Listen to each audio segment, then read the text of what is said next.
This is Dr. Thomas Klein, coming to you from my office in Raleigh, North Carolina. I am a chronic and rare disease specialist. We've had 3 videos so far discussing the myths of what is behind the damage that's being done to 5 to 6 million people by yanking them off their prescription pain medicines without their permission, without their consent. This has never been done before in the history of medicine, at least in this country, where people are forced to stop taking a medicine that is effective, is working without side effects, against their will. I've talked to people that have post-traumatic stress about going to the doctor. They lie awake for 3 or 4 days before they go see the physician for fear of another reduction in their pain medicine. This is just awful. So what's behind this? Myth number 4. Addicts are evil. Are they really? Well, we know from the previous talks that really it's a genetic disease. It's not their fault. And even back in 1925, they published a paper when they were looking at addicts that were being hospitalized, and they were surprised that some of them just went to the doctor and came back addicted within a few days. So that was a tip-off that it's not substance exposure. Substance exposure is what the police are working on and what all the opioid, anti-opioid, I should say fanatics, because from a medical standpoint, these people are fanatics. Taking people off medicines that work, and what's the reason? They're going to stop overdose deaths, but all the overdose deaths are in heroin addicts.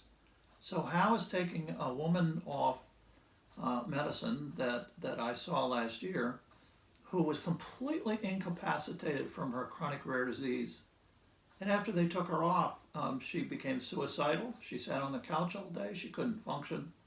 And this is to do what? Stop heroin overdoses? Or is it to stop addiction? And I think our group, JATH Educational, really feels that it's the fear of addiction phobia that is driving all of this.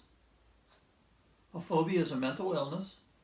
It's characterized by an irrational fear of something and then avoidance of that something.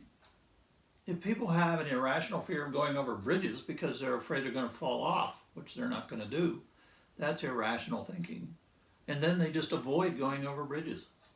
So what's happening is they are pushing their own fears, and we'll talk about who these people are in subsequent talks. They're pushing their own irrational fears of addiction onto others. Well, all these people that are taking a pain medicine, they don't really need it, and we learned part of the false thinking was that these don't work and they cause way too much harm, and we pretty much debunked both of those things. But who are these people? Well, the CDC is one of the groups. In the CDC, they have developed a CDC guideline published in March of 2016 that basically said there's no use for these drugs. In 50 pages, there's no discussion of the use of opiates, even though the title is Use of Opiates in Chronic Disease. They picked out chronic disease for some reason because they felt that these people shouldn't be taking it. The CDC was advised by a group of doctors called the Physicians for Opiate Prescribing, or PROP, P-R-O-P, and this group tried to convince the FDA in 2012 to limit the use of all opiate drugs to 90 milligrams. The FDA came back 9 months later and said, this you've made a terrible argument. We're not going to approve that. And so they got their request turned down, Prop did, and got a letter back from the CDC, which I will give you next time, but if you want to read it, it's online.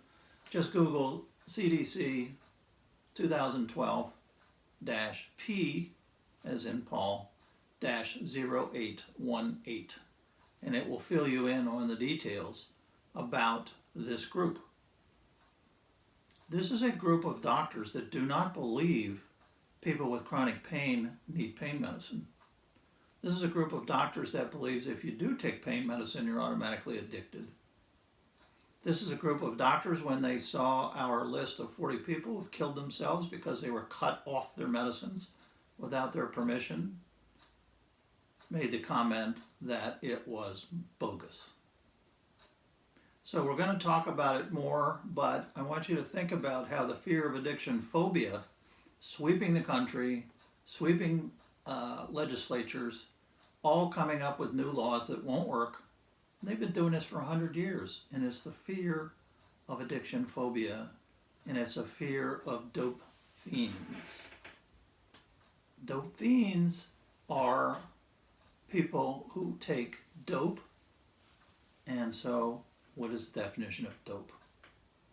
Actually, the most dangerous ones are amphetamine, cocaine, and alcohol users. The dope fiends that take opiates are basically free of serious disease. It's a genetic disease, runs in families. So next time we will talk about additional issues. Thank you.